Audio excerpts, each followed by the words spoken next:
So new this morning, the president loves superlatives, and this morning he is making history. The Washington Post fact-checking team says the president has now made more than 10,000 false or misleading claims since taking office. Joining us now is one of the busiest men in America, the Washington Post fact-checker columnist Glenn Kessler. Glenn, thanks so much for being with us. Tell us what your analysis has found. Well, the president continues to say false or misleading statements at an unbelievable pace. He hit 5,000 in September.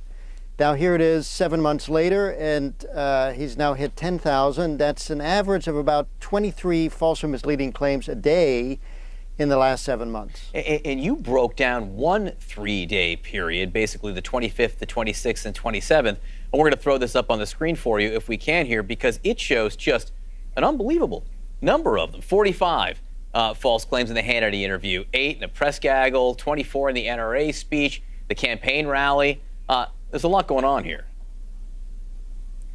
Right, and so it was 171 claims in 3 days, and I went back and looked at it. That's more in 3 days than he did in a single month in the first 5 months of his presidency. And the rate is going up, as you have noted before. Are there certain claims that he repeats more than others? Yes, we have a whole.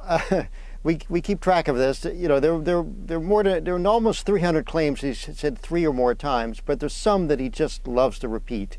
He keeps saying that he's building this big, beautiful wall. He said that 160 times. He says he passed the biggest tax cut in U.S. history. I think that's about 140 times. He talks about how he's, one of his favorite lines is that we've lost money on trade deficits. Mm-hmm. You don't lose money on trade deficits.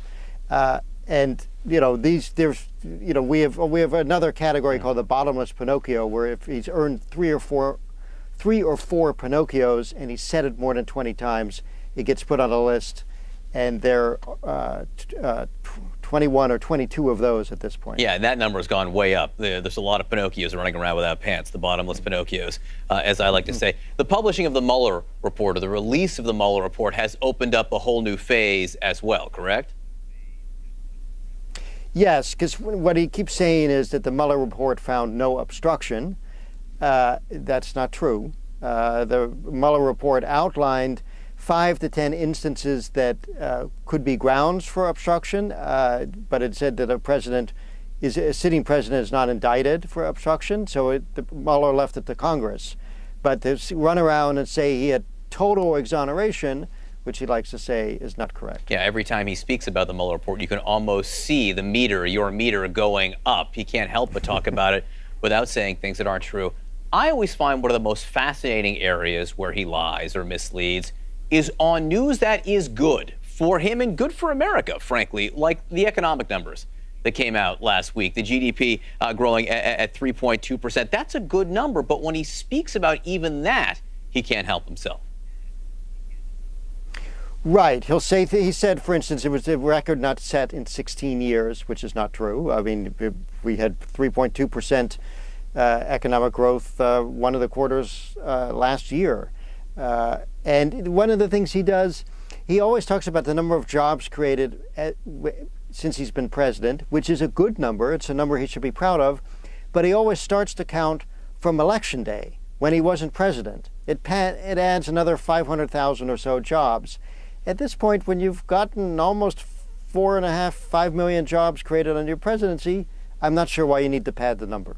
But overall, does the White House respond to this counting from you? One of the things I was struck by is in the Mueller report when it called out Sarah Sanders for lying about the firing of James Comey and other things she did. They were unrepentant. Is there any sense that there's shame about this? I haven't, I mean, White House officials, they will respond to our inquiries and they'll answer our questions. I mean, they haven't specifically talked about this count. I know that the president talks about it. On about 10 occasions, he has talked about how he doesn't like getting Pinocchios, and that he gets one little thing wrong, they'll get Pinocchios. So the president is certainly aware of it, but